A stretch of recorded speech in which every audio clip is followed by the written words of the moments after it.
तो hello everyone, आज हम स्टार्ट करते हैं न्यूज़ हेडलाइंस मिंट न्यूज़पेपर का। तो आज की डेट है 12 तारीख। 12 तारीख का न्यूज़ हेडलाइन हम स्टार्ट करते हैं। तो पहला न्यूज़ हेडलाइन है ईवीज़ के बारे में, जो कि electric vehicle, right. EV sales India में 1 मिलियन क्रॉस कर चुकी है। 1 मिलियन सेल्स क्रॉस कर चुकी है। तो इसका हम देखेंगे, एनालिसिस करेंगे कि इसका रीज़न क्या है बढ़ने का, और इसमें पेन पॉइंट्स क्या क्या है। Pen points in the sense कि क्या क्या प्रॉब्लम आ सकती है इंडिया में, राइट। तो अगर मैं स्टार्टिंग से कहूँ कि इंडिया में फर्स्ट चीज़ ये है कि न्यू 1 मिलियन सेल्स इस साल का मतलब 2022 में हुए हैं, राइट।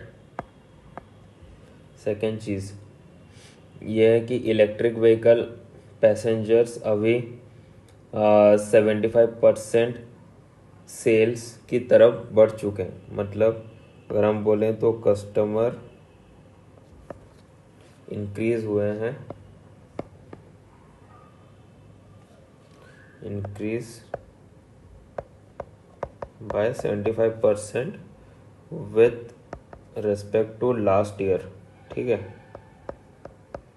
ये लास्ट ईयर का सेल्स के स्टैट्स के मुकाबले 75% इस साल बढ़े। इस साल का मतलब 2022 की बात हो रही है, राइट।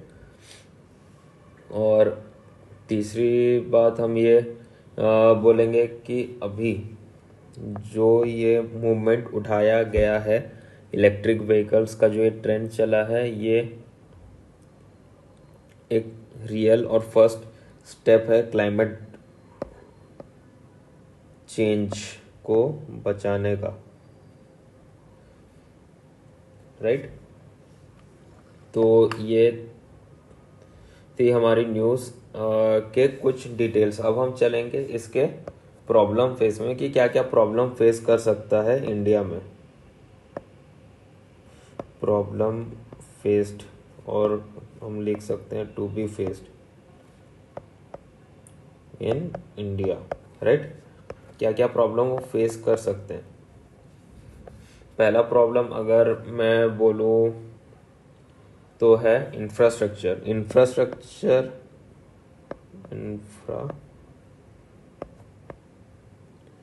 इंफ्रास्ट्रक्चर का मतलब यहाँ ये बोला जा रहा है कि charging points, right. Charging points of EV, पहले इसको बढ़ाना पड़ेगा। जैसे ही हम देख सकते हैं कि हमारे देश में पेट्रोल और डीजल के लिए पेट्रोल पंप्स है, वैसे ही ईवी के स्टेशंस भी बनाने पड़ेंगे। तो ये अभी के लिए एक चैलेंज है इंडिया में। आगे सुधर जाएगा क्योंकि अभी इंक्रीज हुए हैं कस्टमर्स, हम देख भी सकते हैं सेल्स इंक्रीज हुआ है ईवी में, राइट। सेकेंड बात है सेफ्टी का। क्या रीज़न सेफ्टी का, अगर मैं बोलूँ तो मेन रीज़न है बैटरीज का सेफ्टी, राइट। टू व्हीलर के बैटरीज बनते हैं लिथियम आयन बैटरीज से, राइट। तो उसका सेफ्टी का ये एक मेजर प्रायोरिटी में आता है, राइट। थर्ड, अब हम तो टू व्हीलर के बारे में बात कर चुके हैं, अब हम चलेंगे फोर व्हीलर के बारे में, राइट। फोर व्हीलर प्राइस आप देख ही सकते हैं अभी जो मार्केट प्राइस है इंडिया में फोर व्हीलर इलेक्ट्रिक व्हीकल्स का, उसका कितना इम्पैक्ट, मतलब more than a rate of Fortuner. मतलब जो डीजल और पेट्रोल कार्स से भी ज़्यादा रेट में इलेक्ट्रिक व्हीकल्स इंडिया में सेल हो रहे हैं। तो ये सबके लिए थोड़ा मुश्किल होगा। टू व्हीलर्स ठीक है, आप एक्टिवा ले पा रहे हो इजीली, उससे कम रेट में आपको टू व्हीलर मिल जाएगा ईवी का, बट फोर व्हीलर के लिए it will be a huge hurdle. और ये भी ठीक हो ही जाएगा बिकॉज कोई ना कोई reason Indians can find, no doubt, because हम लोग जुगाड़ू हैं, we can find any reason और एनी टेक्निक जिसमें कि कम रेट में 4 व्हीलर गाड़ी बनाया जा सके। ठीक है,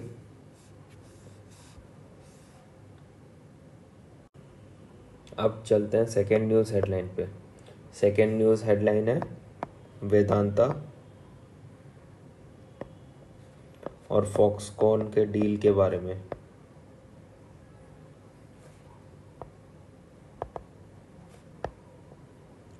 चिप प्लांट, राइट। पहले ये बोल देता हूँ, फॉक्सकॉन एक सेमीकंडक्टर कंपनी है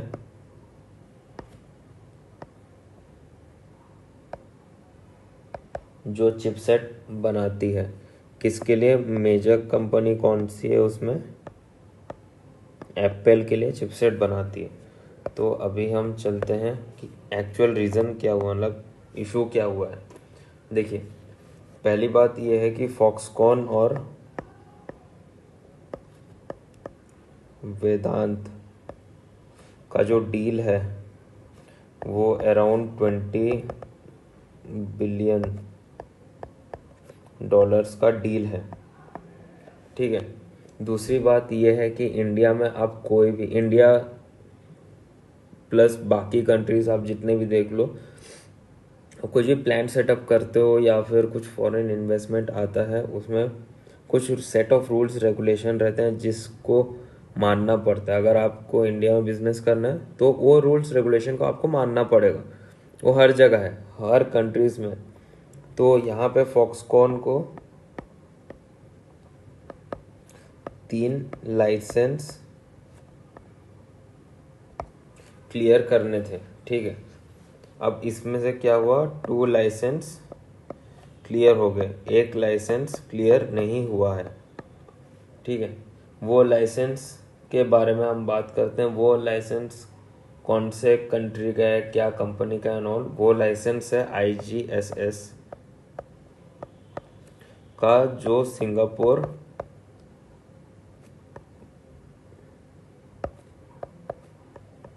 रिस्पॉन्सिबिलिटी लेता है, राइट। इसमें ये एडवाइजरी कमेटी, मतलब जो न्यूज़ है अगर आप देखोगे उसमें ये बोला गया है कि इसके जो क्लियरेंस पेपर है या फिर लाइसेंस क्लियरेंस पेपर्स हैं उसके लिए जो पूछताछ किया गया है IGSS को, अभी तक उसका कोई प्रॉपर सॉल्यूशन उन्होंने दिया नहीं है, जिसके कारण अभी प्रोजेक्ट को रोका गया है फॉर सम रीज़न। हालांकि 2 लाइसेंस क्लियर अप हो चुके हैं, 1 लाइसेंस क्लियर अप होना बचा है और वो आगे हो भी जाएगा जितना जल्दी IGSS उसे क्लियर अप करे, उस सॉल्यूशन दे जितने भी क्वेश्चंस पूछे गए हैं रिगार्डिंग लाइसेंस या फिर सेफ्टी, जो भी हो सकते हैं क्वेश्चंस। और तीसरी बात यह है कि ये जब रूल्स रेगुलेशन क्लियर अप हो जाएगा तो हमारा एक मेजर कंपटीटर होगा, वो है चाइना।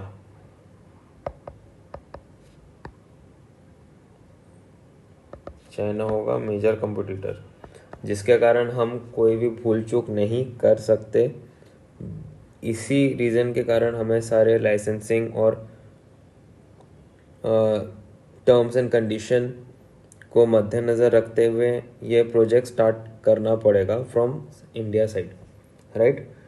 तो ये है अभी का सेकेंड न्यूज़ हेडलाइंस। अब हम चलेंगे तीसरे न्यूज़ हेडलाइंस की तरफ, जो है एविएशन सेक्टर की ओर। इंडिगो एयरलाइंस को दुनिया में 15th रैंक दिया गया है। किस रीज़न के लिए 15th रैंक दिया गया है? Most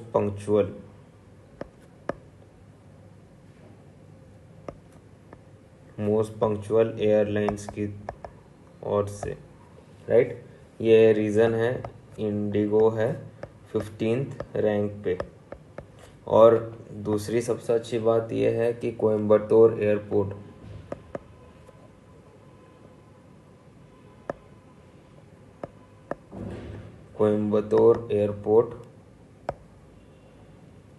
is at 13 position.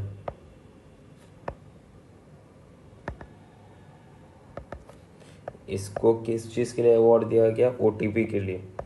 अब OTP का फुल फॉर्म यहाँ क्या है वो मैं बोल देता हूँ। OTP का फुल फॉर्म है on time performance.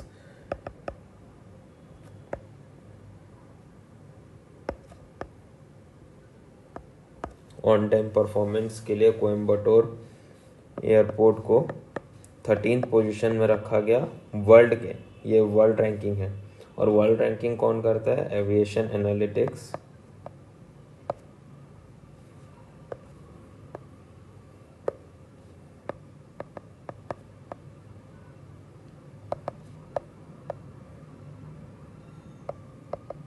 Aviation analytics department किसका? OAG का,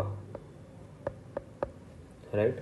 तो ये बहुत प्राउड मोमेंट भी है बिकॉज इंडिगो एयरलाइंस, मैंने देखा है जितना मैंने एनालिटिक्स किया है और पढ़ा है, इंडिगो एयरलाइंस के सर्विसेज अच्छे होते हैं टू बी ऑनेस्ट। और प्राइस उतने ज़्यादा नहीं है, कम्पिटिटिव प्राइस रहता है और बहुत कम प्राइस रहता है, जिसके कारण बहुत लोग इंडिगो एयरलाइंस प्रेफर करते हैं।